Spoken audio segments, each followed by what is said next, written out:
What happens when the man who saves lives is accused of stealing them? When trust becomes a weapon and friendship becomes betrayal? This is the story of James Carter, a brilliant London surgeon, framed in a crime so dark it destroyed his career, his love, and his name. They thought prison would break him, but prison only built him into something far more dangerous. And now, he has returned. London had always admired James Carter.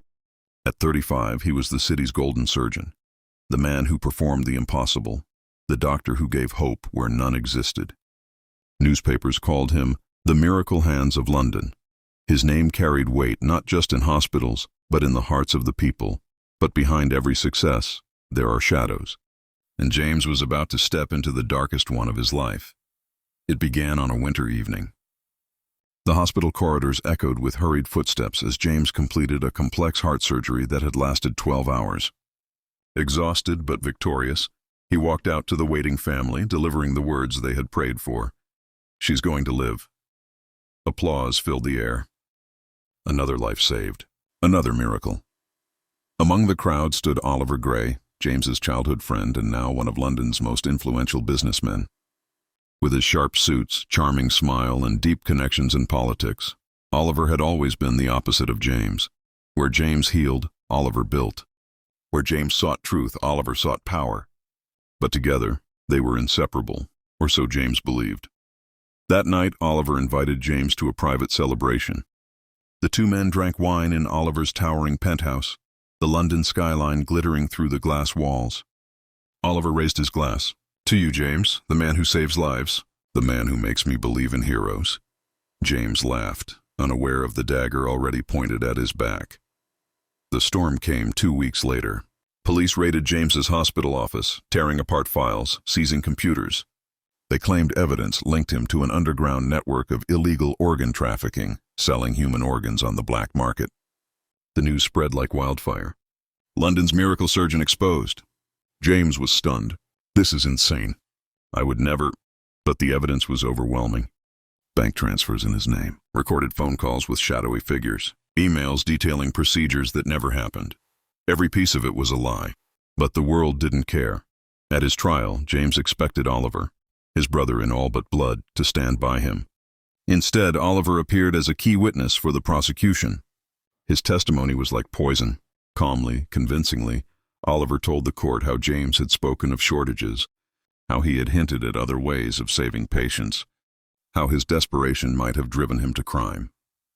James sat frozen, staring at the man he had trusted his entire life. Oliver's eyes never once met his. The verdict was swift: guilty. James Carter was sentenced to 12 years in prison, his license revoked, his reputation destroyed, his name spat on by every paper in the country. The night of the sentencing, as guards led him away, James saw her, Emily, his fiancée, the woman he was weeks away from marrying. Tears stained her face, but there was no fight in her eyes, no faith left. She turned away as he was dragged out. That was the last time he saw her. Prison was hell.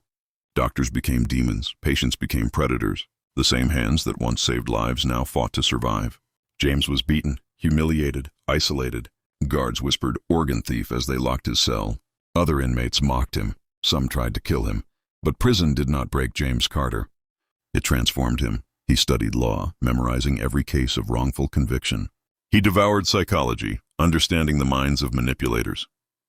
He trained his body relentlessly, building strength with every push-up, every pull on the iron bars.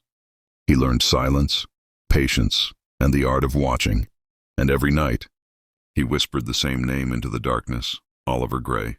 7 years later, James Carter walked out of prison, not as the man he once was, but as something sharper. His eyes no longer carried hope. They carried fire. His hands no longer healed. They hungered for justice. As the prison gates closed behind him, James didn't look back. He looked forward, to the city that had cursed him, to the man who had betrayed him. He smiled, though it was cold, lifeless. "Oliver Gray," he whispered. "The surgeon is gone. The shadow has returned." And with that, his war began. The first time the gates of Blackthorn slammed shut behind James, he felt the sound vibrate in his chest like a death sentence. The cold stone walls loomed around him, graffiti etched by countless broken men before him. A guard shoved him forward into the intake corridor. His name, his title, his achievements, none of it mattered here. Inside these walls, he wasn't Dr. James Carter. He was just another number. His first night was a lesson in survival. His cellmate was a mountain of muscle known only as Tank, a man covered in scars and prison tattoos. Tank leaned close, his breath hot and sour. "So, you're the miracle doctor, huh? The one stealing organs? Bet you won't survive a week." James didn't answer. He had already learned that silence was the only shield. Days bled into weeks, and every one of them was violent. He was shoved in the cafeteria, cornered in showers, beaten in the yard. The other inmates didn't see him as a doctor. They saw him as prey. The guards weren't protectors, they were spectators. Some even whispered, "Organ thief," and laughed as fists slammed into him. But James never cried out. He never begged. Instead, he watched. Blackthorn was chaos to the blind, but to James, it became a system. He studied the gangs, the drug networks, the barter economy of cigarettes and favors. He memorized the guards' rotations, which ones could be bribed, which ones drank themselves stupid off duty. He saw who led, who followed, and who betrayed. He mapped the prison in his mind, not just its walls, but its people. And slowly, he began to rebuild himself. Every night, when Tank slept, James dropped to the cold concrete and pushed himself to the limit. Push-ups until his arms shook. Sit-ups until his ribs screamed. Pull-ups on the iron bars until his shoulders burned. In a year, his body transformed from lean surgeon to hardened fighter. Bruises faded into muscle, weakness into endurance, but the body was only half of it. The mind had to be sharper than any blade. The prison library became his sanctuary. He devoured law books, studying wrongful convictions and appeals. He read psychology, learning how manipulators thought, how liars crafted stories, how predators smelled weakness. He studied strategy, military tactics, the art of patience, biographies of leaders who had turned defeat into dominance. Other inmates began to notice the change. The quiet doctor who once staggered under blows now stood straighter, his gaze colder, his silence heavier. The gang stopped mocking him. Tank, once a tormentor, began giving him space. Fear wasn't shouted in Blackthorn. It was earned in silence. Then came the day that sealed his evolution. In the yard, a fight broke out between two gangs. Blades flashed, fists flew, guards sounded alarms but moved too slowly. James found himself cornered by 3 men from the Iron Wolves gang, knives glinting in their hands. "You don't belong here, doctor," one sneered. "Time to cut you open for real." For a heartbeat, James felt the same helplessness he had when the judge read his sentence. But then he moved. Fast, precise, controlled. Years of studying anatomy guided his strikes. A blow to the throat, an elbow to the jaw, a twist of the wrist that snapped bone. Within seconds, the 3 men were on the ground, writhing in pain. The yard went silent. From that day forward, no one called him prey again. 7 years passed. 7 years of violence, study, transformation. James Carter entered Blackthorn as a surgeon betrayed by his best friend. He left it as something unrecognizable, a man forged in fire, sharpened by hate, disciplined by patience. The guards opened the gates one gray morning, sliding his meager belongings across the counter. "You're free, Carter," one muttered. "Don't come back." James stepped outside. The air was colder, sharper. He looked at the city skyline in the distance, his city, the city that had abandoned him, and he whispered the only name that had kept him alive through 7 years of hell: Oliver Gray. The war had not yet begun. But James was ready. James Carter walked out of Blackthorn prison with nothing but a paper bag of belongings and a fire in his chest. The world had moved on without him. London streets were louder, dirtier, faster. But James didn't care about the city. He cared about one man, Oliver Gray. Oliver's name was everywhere. Billboards plastered his face, smiling in tailored suits. "The future of Britain," the slogans read. News screens in shop windows showed him shaking hands with ministers, cutting ribbons at charity events, giving speeches about integrity and hope. James stood on a rainy corner staring up at one of those screens. His jaw tightened. This man, the one who had framed him, who had stolen his life, was now a national hero. The city adored him. They had forgotten James Carter. But James hadn't forgotten them. He couldn't attack Oliver yet. Not directly. Not while the man stood surrounded by bodyguards, politicians, and adoring fans. Oliver had built an empire of glass and steel. and James knew empires didn't fall from a single blow. They cracked piece by piece, so James disappeared. He rented a small, rotting flat in East London under a false name. No one knew he was out. No one even cared. He worked odd jobs under the table, cash only. The neighbors barely noticed him. A silent man who kept to himself, who never smiled, never lingered. To them, he was invisible. To James, invisibility was power. Every night he hunted. He scoured public records, bribed street informants, hacked into files with skills he had learned from prisoners who once ran cybercrime rings. Slowly, the shape of Oliver's empire revealed itself. Shell companies, offshore accounts, charities that were nothing but money laundering fronts. Oliver wasn't just a politician. He was a kingpin wearing a suit. James followed Oliver like a shadow. He attended rallies, blending into crowds. He lingered outside galas, unseen by cameras. He memorized the faces of Oliver's allies, his bodyguards, his inner circle. He watched patterns when Oliver left home, where his convoys stopped, which hotels he favored. Every move was another piece in the puzzle. One evening, James stood on a rooftop opposite Oliver's penthouse. Through binoculars, he saw the man laughing with guests, raising a glass of champagne. Oliver looked older now, his hair flecked with gray, his smile polished with power. But his eyes were the same. Cold, calculating, deceptive. James's hand tightened on the binoculars until his knuckles went white. He remembered sitting across from Oliver in that very penthouse, sharing wine, calling him brother. Now, the same man was untouchable, for now. But James was not the only ghost haunting the city. On his third week outside, he noticed something strange. A figure following him. Not Oliver's men, not the police. Someone else, tall, hooded, careful. James tested them, doubling back through alleys, riding 2 buses in opposite directions. The figure never lost him. Whoever they were skilled. Finally, one night, James confronted them in a deserted parking lot. He turned a corner, then vanished into the shadows. When the figure followed, James struck, grabbing them by the collar, slamming them against a wall, a knife pressed to their throat. "Why are you following me?" James growled. The hood fell back, revealing a face James hadn't seen in years. It was Emily, his ex-fiancée. The woman who had walked out of the courtroom without looking back. James froze. She looked different now, harder, colder, her once bright eyes dulled by secrets. "James," she whispered. "You shouldn't be here." Anger surged through him. "You testified against me. You betrayed me." Tears welled in her eyes, but she didn't look away. "I had no choice. Oliver, he made me. He threatened everything. You don't know the half of it." James's knife trembled in his hand. He wanted to hate her, to end the ghost of her memory once and for all. But instead, he stepped back. "Stay away from me," he hissed, "or next time I won't hesitate." Emily disappeared into the night. But her reappearance carved a new wound in James's chest. If she was tied to Oliver, then the betrayal cut deeper than he ever imagined. Back in his flat, James stared at the ceiling, unable to sleep. He whispered into the darkness, "Oliver Gray, you stole my life.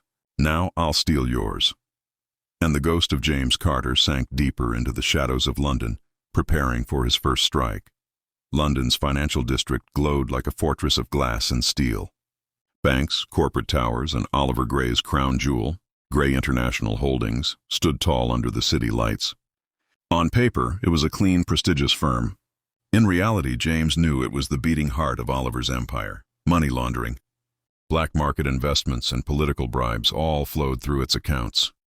If James wanted Oliver to bleed, this was where the knife had to go first. For weeks, James prepared. He mapped the building's routines, security patrols, cleaning schedules, midnight staff rotations. He bought second-hand electronics, built devices from scraps, learned codes and locks from manuals and tips shared by ex-hackers in prison. Every detail was tested, perfected. Revenge wasn't rage. Revenge was precision. On a rainy Tuesday night, James made his move. Dressed in a janitor's uniform, stolen from a supply depot, he entered the lobby pushing a mop cart. No one looked twice. To the guards, he was invisible, just another cleaner. Cameras swept past him without pause. But hidden inside his cart was a laptop wired with stolen access keys and a small device that could clone security badges. He rode the service elevator to the 17th floor, the data center. The hum of servers filled the corridor, blinking green lights casting eerie shadows. James knelt by the locked door, pressed his device against the panel, and smiled faintly when it beeped green. The door clicked open. Inside, the air was icy. Rows of servers stood like silent soldiers, storing Oliver's empire in lines of code. James plugged in his laptop, fingers flying across the keyboard. Screen after screen lit up with numbers, accounts, offshore shell companies, everything Oliver had hidden.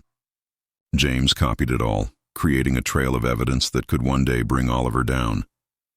But he wasn't done. Destroying an empire wasn't just about gathering proof. It was about pain.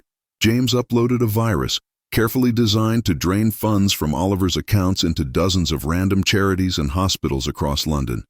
Not enough to expose the system immediately, but enough to hurt. Millions would vanish quietly, swallowed by legitimate causes. Oliver would notice soon, but by then, the money would be untouchable. James unplugged his laptop and turned to leave, when he froze. A voice echoed in the server room. "You shouldn't be here, Doctor." James spun around. At the far end of the aisle stood a man in a tailored suit, his face half hidden in shadow. He wasn't a guard. He wasn't staff. He was something else, someone who moved with confidence, someone expecting him. The man stepped closer. "You're smarter than I thought. Oliver warned me you might come sniffing around, but I didn't expect you so soon." James tightened his grip on the mop handle, his only weapon. "Who are you?" The man smirked.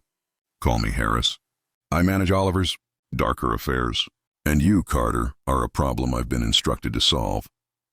Harris pulled a knife from his coat, the blade glinting under the fluorescent lights. For a split second, James's old instinct screamed at him to run. But prison had burned weakness out of him. He slid into a fighting stance, the mop handle leveled like a staff. Harris lunged. James sidestepped, swinging the handle into his ribs. The man grunted but didn't fall. He slashed again, grazing James's arm.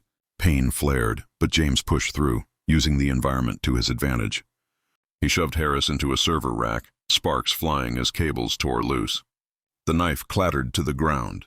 James seized Harris by the throat and slammed him against the steel frame. Their eyes locked. Harris's filled with shock. James's with cold fury. "Tell Oliver," James hissed, "that his empire is already crumbling." Then he knocked Harris unconscious with a single blow. Sirens wailed. Security had been triggered by the fight. James grabbed his laptop, sprinted through the corridor, and vanished into the fire escape stairwell just as guards stormed the data center. By the time they found Harris on the floor, James was already blocks away, melting into the rainy night. Hours later, in his dingy flat, James watched news reports flash across the screen. Oliver Gray's company was facing technical malfunctions, with millions mysteriously redirected to charities. Oliver appeared in a press conference, calm and composed, brushing it off as a glitch. But James saw it, the flicker of anger in his eyes, the tiny crack in his polished mask. James leaned back, a cold smile tugging at his lips. It wasn't victory, not yet, but it was a beginning. Oliver Gray had felt the ghost's hand for the first time, and James promised himself it would not be the last. James knew one thing. Oliver Gray's empire wasn't built on money alone. It was held together by people, loyalists, enforcers, politicians, and shadows who did Oliver's dirty work. To truly bring him down, James had to dismantle that circle one piece at a time. The first target was Damien Cross, Oliver's financial strategist. Damien wasn't just an accountant. He was the brain behind every offshore scheme, every bribe, every transfer that kept Oliver untouchable. Without Damien, Oliver's empire would stumble like a giant without balance. For weeks, James tracked Damien.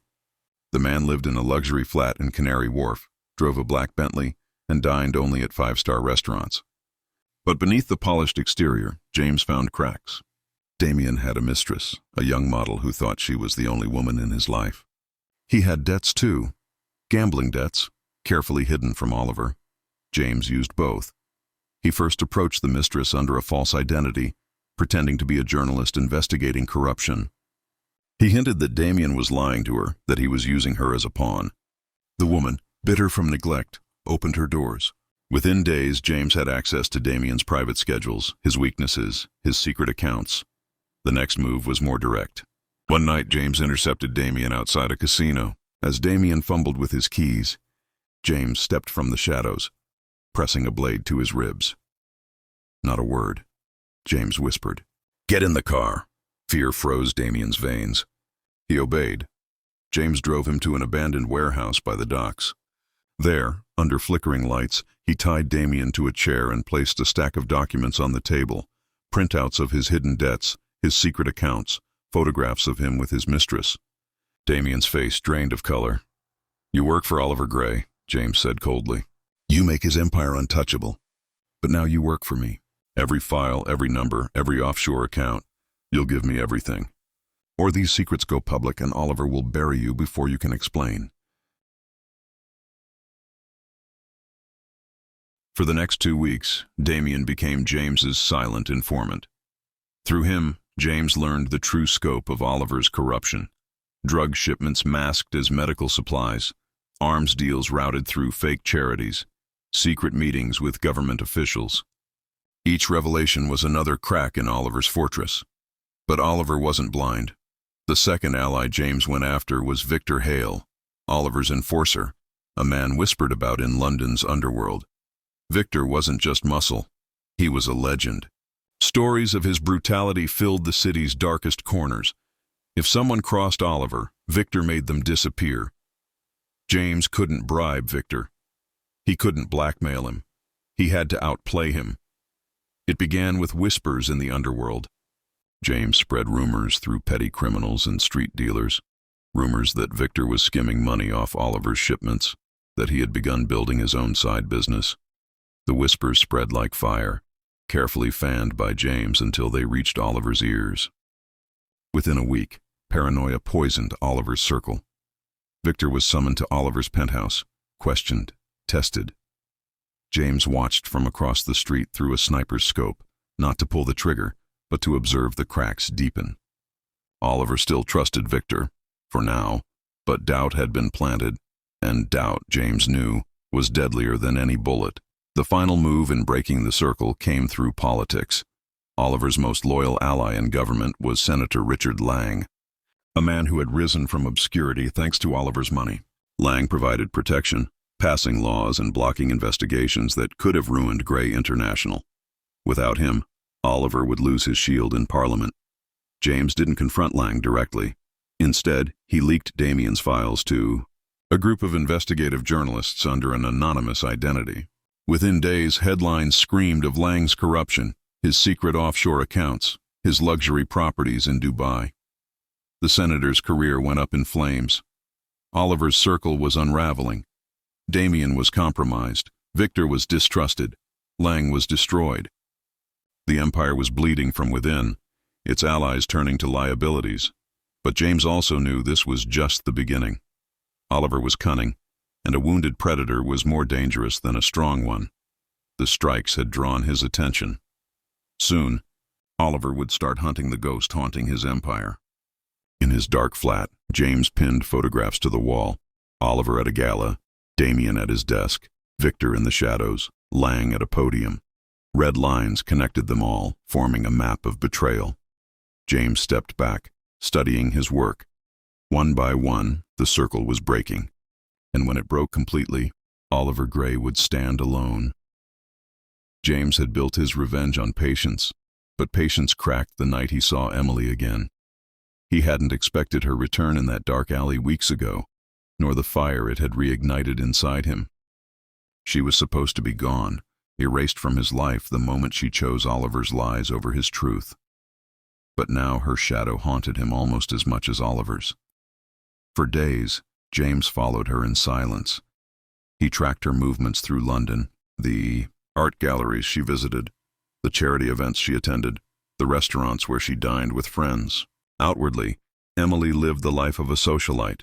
She smiled in photographs, her name appeared in magazines, and her dresses sparkled under the flash of cameras. But James could see through the mask. She moved with tension in her shoulders. She flinched when strangers touched her arm. And more than once, James saw her glancing over her shoulder as if someone was watching her. Someone was. Finally, one cold night, James caught her leaving a fundraiser at the Royal Opera House. She walked quickly, heels tapping against the pavement, her coat pulled tight around her. James followed at a distance until she slipped into a quiet street, away from the noise. That's when he stepped from the shadows. Emily. She froze.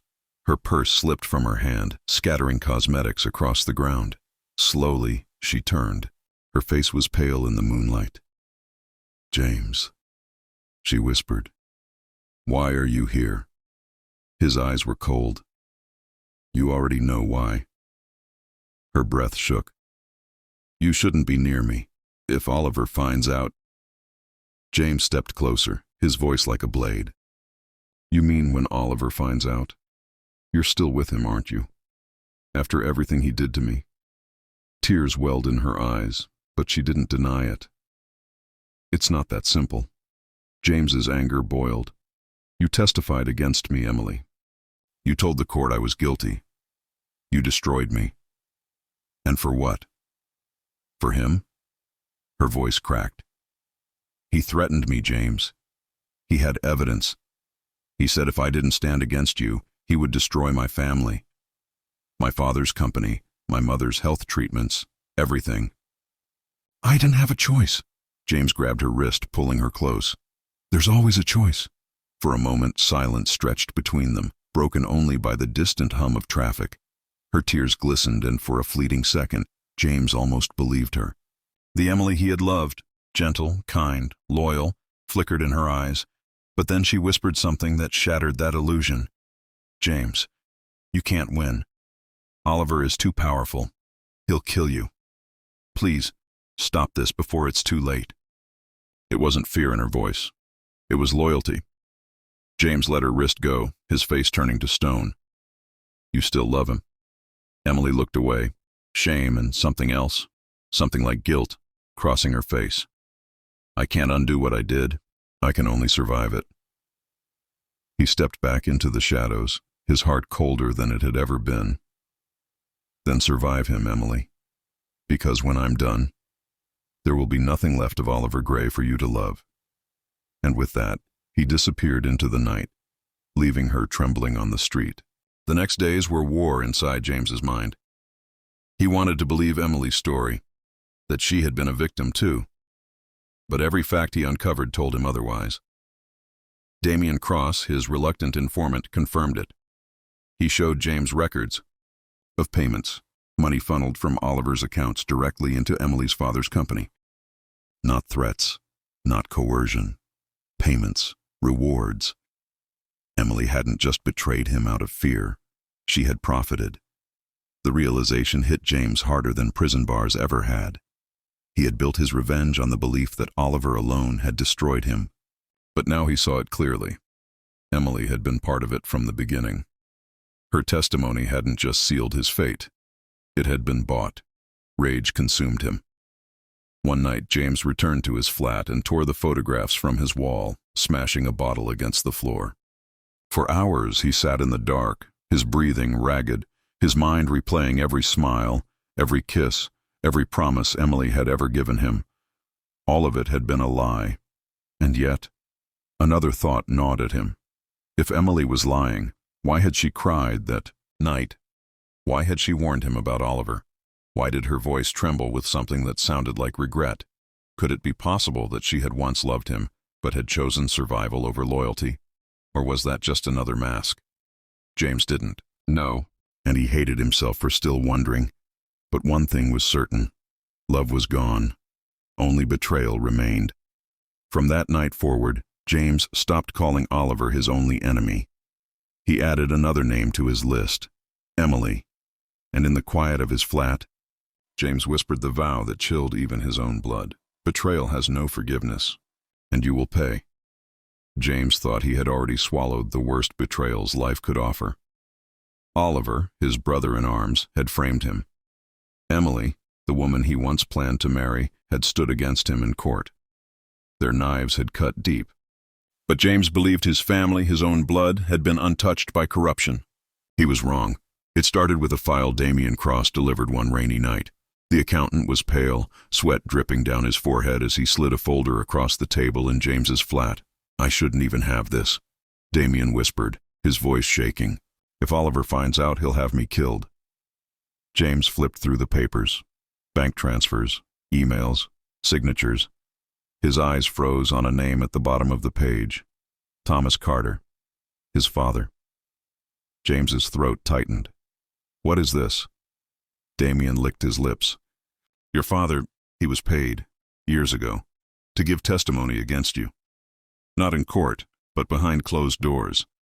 He signed documents that validated Oliver's claims about the organ scandal.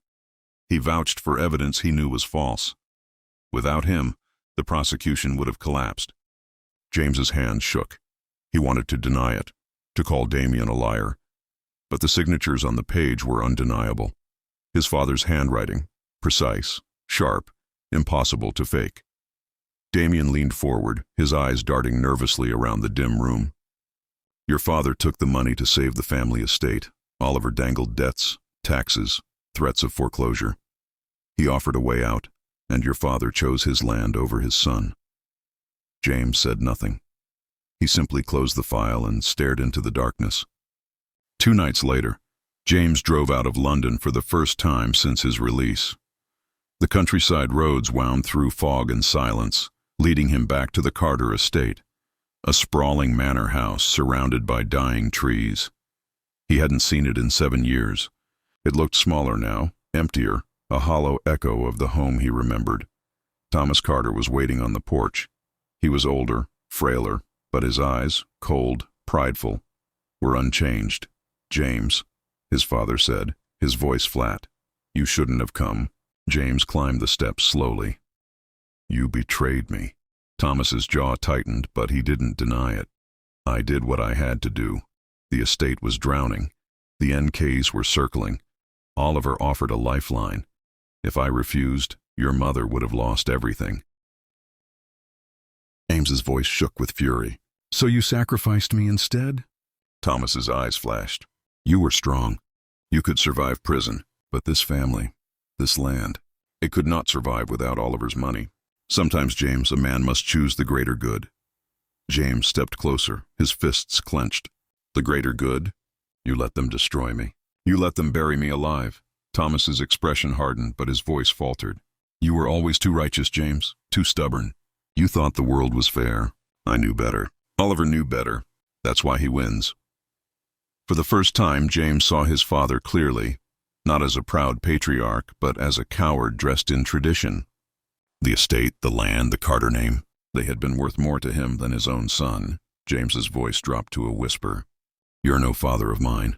Thomas flinched, but said nothing. James turned and walked away, the cold night swallowing him. He didn't look back, not even when he heard his father call his name, not even when the weight of 7 years pressed against his chest. On the drive back to London, James's thoughts twisted darker. His father's betrayal had not just hurt.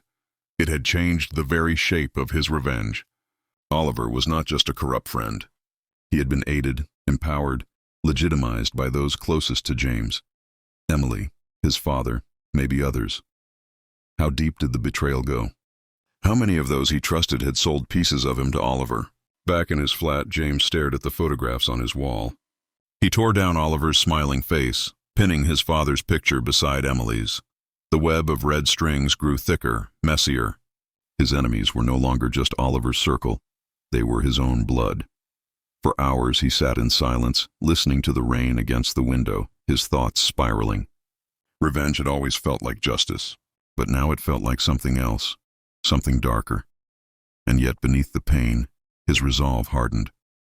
Oliver had bought his father. Oliver had poisoned Emily. Oliver had orchestrated every betrayal, and James would make him pay. Not just with blood, but with the collapse of everything he had ever touched. The family name, the empire, the illusion of loyalty. James would tear it all apart. And when it was over, Oliver Gray would learn that the ghost he created was no longer hunting him alone. The ghost was hunting everyone. The deeper James sank into his war, the clearer one truth became. Oliver Gray was not invincible, just untouchable. To reach him, James needed more than rage, more than evidence. He needed a trap, a game so carefully designed that Oliver would walk into it himself, believing he was in control. James began to build it. It started with Harris, Oliver's fixer, the same man James had beaten unconscious in the server room. Harris was alive, but humiliated, desperate to earn back Oliver's trust. James knew Oliver would send him hunting again, this time harder, sharper, with no mercy. So James fed him breadcrumbs. He staged sightings across the city, leaving traces of his presence in places he had never been. A jacket in a pub restroom, a CCTV glimpse at King's Cross Station, a forged rental receipt for a car under a fake name. Each clue whispered, "The ghost is near." Harris took the bait. Oliver's men fanned across London, chasing shadows while James moved in silence. Next came the bait for Oliver himself. Through Damien, James arranged for an anonymous leak. Whispers of a new scandal threatening to explode, involving a shipment arriving at the London docks. A shipment that could ruin Oliver's spotless public image if it were exposed. Oliver, cautious but prideful, couldn't ignore it. The docks had always been his weakest link, a place where bribes changed hands and illegal cargo passed under the nose of customs. If James could lure him there, away from his glass towers and bodyguards, the trap could be sprung. The night of the shipment was heavy with fog. The docks stretched out like a graveyard of steel containers, cranes looming above like skeletal giants. James arrived hours before, hidden in the shadows, watching, waiting. At midnight, black cars rolled in. Oliver Gray stepped out, flanked by Harris and a handful of armed guards. He looked furious, his suit immaculate despite the damp air. "This is nonsense," Oliver muttered to Harris. "But if there's even a chance someone is leaking my operations, I want to know who." From the shadows of a container stack, James watched. His pulse was steady, his breathing calm. He had planned every step, every exit, every move. Tonight wasn't about killing Oliver. Not yet. Tonight was about control, about making Oliver feel the ghost's hand tighten around his throat. James triggered the first move. A hidden speaker crackled to life, echoing across the docks. His own voice, distorted, filled the night. 7 years, Oliver. 7 years in a cage because of you." Oliver froze, scanning the shadows. Harris barked orders, guards fanned out, guns raised. "You built an empire on lies," the voice continued. "But every lie leaves a crack. And I am the crack in your foundation." Oliver's jaw tightened. "Show yourself, coward." James smiled in the dark. He pressed another button. Lights flickered on across the docks, illuminating stacks of containers. Spray-painted in blood-red letters across them were words James had left hours before. Traitor, thief, murderer. The guards shifted nervously. Harris swore under his breath. Oliver's mask faltered for just a moment. Then the second move. Explosions rocked the far end of the docks, not deadly, just loud enough to send shockwaves through the steel. Containers toppled, alarms blared, smoke billowed into the air. Panic spread through Oliver's men as they scrambled for cover, firing blindly into the fog. In the chaos, James slipped closer. He was only 20 feet away now, crouched behind a forklift, watching Oliver through the smoke. The man looked smaller in the confusion, his control slipping, his power exposed as fragile theater. James could end it right here. A single bullet, a single strike, and Oliver Gray would fall. But revenge wasn't about quick endings. It was about suffering, and Oliver hadn't suffered nearly enough. James whispered into his radio, the distorted voice booming once more through the docks. "You're not untouchable anymore, Oliver. I'm coming for you, and when I take everything, you'll wish I had killed you tonight." Oliver spun, fury in his eyes. "James, you think you can scare me?" "You're nothing without me. Nothing." But when he shouted those words, his voice cracked, not with confidence, but with fear. Satisfied, James vanished into the smoke, slipping into the river where a hidden boat waited. By the time the fog cleared and Oliver's guards regrouped, the ghost was gone. Back in his flat, soaked and shivering, James studied the night's results. Oliver was rattled. Harris was humiliated again. The guards had seen their leader lose his mask. The trap had worked, not to kill, but to expose. Oliver Gray was no longer the untouchable titan of London. He was a man hunted, haunted, dragged into a battlefield he didn't control, and James Carter was the one writing the rules now. For weeks, James had been a shadow in Oliver's world, haunting him, poisoning his empire, breaking his circle piece by piece. But ghosts could only whisper for so long. At some point, the ghost had to step into the light. That moment had arrived. It began with a message. Not a letter, not an email, but something Oliver could not ignore. A photograph delivered to his penthouse desk. A picture of Emily, standing outside her apartment, unaware she was being watched. Scribbled across the photo in bold black ink were 4 words, "She chose your side." Oliver's hands trembled as he held the photograph. Harris shifted uneasily nearby. "It's him," Oliver muttered. "He wants me to come. He's daring me." "Sir, it's a trap," Harris warned. "You know it is." Oliver's lips curled into a bitter smile. "Of course it's a trap. But if I don't walk into it, I'll look weak. He's already turned half the city against me. If I back down now, I lose everything." So Oliver went. The meeting place was the ruins of an old theater on the outskirts of London, a place abandoned since the fire of '98. Its walls were scorched. Its stage collapsed, its silence suffocating. James had chosen it for a reason, symbolism. Once a place of power, now a hollow shell, just like Oliver. At midnight, Oliver arrived, flanked by Harris and 3 guards. They spread out, flashlights slicing through the dark. "James!" Oliver's voice echoed through the ruins. "You wanted me. Here I am." For a long moment, there was only silence. Then a voice answered from the shadows. Calm, steady, cold. 7 years, Oliver. 7 years I rotted while you thrived. Tell me, was it worth it? Oliver spun, searching the darkness. You think you scare me? You're a fugitive, a ghost. I am power. I am empire. I built this city while you wasted away in a cell. James stepped into the dim light. His face was harder now, his eyes sharper, but Oliver recognized him instantly. No, Oliver, James said quietly. You built nothing. You stole. You corrupted. You betrayed. And now, you're going to watch it all collapse. Oliver's guards raised their guns, but James didn't flinch. He wasn't here to die. He had planned every step. You know why you're still alive, Oliver? James asked. Because death is too merciful. I want you broken. I want you alone. I want you begging for an end you'll never get. Oliver laughed bitterly. Big words, James, but I still stand. You're just a man with nothing left to lose. Men like that always burn out. Not this time, James replied. At that signal, the theater came alive. Projectors hidden in the shadows flickered on, casting images across the charred walls. Photos Damien had leaked.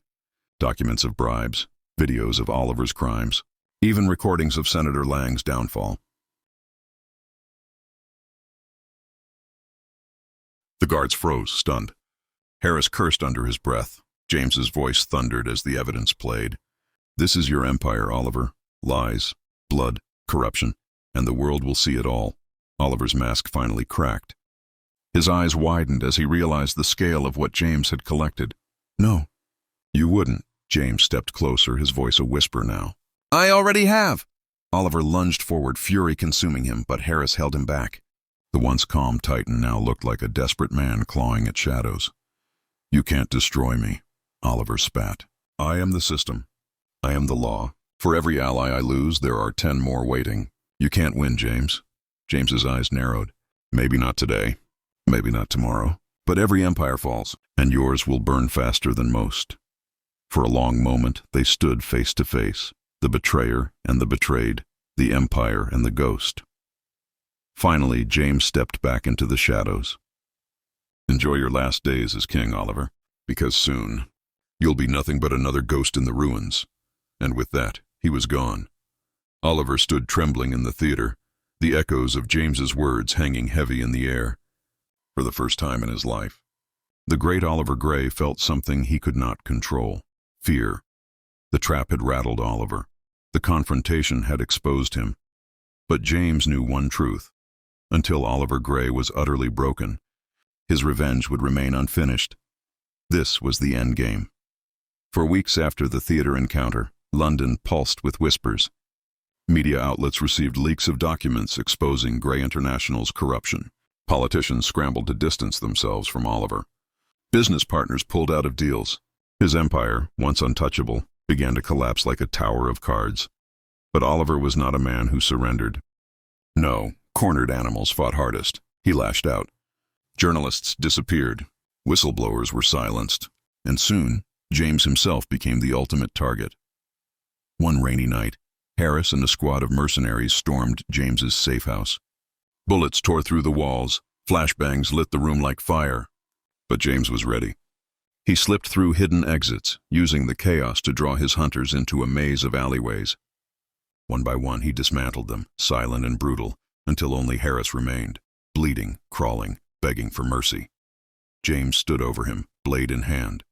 "You had 7 years to think about what you did," he said coldly. "Did you ever regret it?" Harris spat blood, defiant even in defeat. "Oliver will never fall. He'll bury you before you bury him." James's blade found his throat. "Then you'll never live to see me prove you wrong." Harris's body crumpled into the rain. The death of Harris was the beginning of the end. Oliver, deprived of his most loyal fixer, made one final, desperate move, a gala, a charity event at the Grand Imperial Hotel. It was meant to be a display of power, an illusion that Oliver still reigned over London. Politicians, investors, celebrities all gathered beneath chandeliers and gold. Cameras flashed, champagne flowed. But James was there too. Hidden among the crowd in a tailored suit, he watched Oliver take the stage. The man looked older now, thinner, his confidence fraying. Still he smiled for the cameras, raising his glass. "Tonight," Oliver declared, "we show the world that strength cannot be shaken by lies and shadows. Grey International will endure because I endure." The applause thundered. But then the screens behind him flickered. The feed switched. And instead of Oliver's logo, the ballroom was filled with images. Documents, photographs, videos of every crime, every bribe, every secret James had collected. Gasps rippled through the crowd. Phones came out. Reporters surged forward. Oliver's smile shattered. James stepped out of the shadows, his voice carrying across the ballroom. 7 years ago, you buried me alive, Oliver. Tonight I bury you, in truth." Chaos erupted. Guests screamed. Guards rushed the stage. Flashes popped as cameras captured the downfall of a titan. Oliver's empire crumbled in real time, exposed to the world. But for James, it wasn't enough. He followed Oliver as the man fled through service corridors, bodyguards struggling to shield him. In the dim back halls of the hotel, the two men finally stood alone. Oliver, breathless, cornered, raised a trembling pistol. "Don't come closer, James, don't!" James didn't stop. He walked forward slowly, his eyes locked on the man who had destroyed him. "You took everything from me," James said, his voice low, steady. "My freedom, my love, my family. 7 years of my life. And for what? Your greed? Your power?" Oliver's hand shook. "You don't understand. I did what I had to." The guards froze, stunned. Harris cursed under his breath. James's voice thundered as the evidence played. "This is your empire, Oliver. Lies, blood, corruption, and the world will see it all." Oliver's mask finally cracked. His eyes widened as he realized the scale of what James had collected. "No, you wouldn't." James stepped closer, his voice a whisper now. "I already have." Oliver lunged forward, fury consuming him, but Harris held him back. The once calm Titan now looked like a desperate man clawing at shadows. "You can't destroy me," Oliver spat. "I am the system. I am the law. For every ally I lose, there are 10 more waiting. You can't win, James." James's eyes narrowed. "Maybe not today, maybe not tomorrow, but every empire falls, and yours will burn faster than most." For a long moment, they stood face to face, the betrayer and the betrayed, the empire and the ghost. Finally, James stepped back into the shadows. "Enjoy your last days as king, Oliver, because soon you'll be nothing but another ghost in the ruins." And with that, he was gone.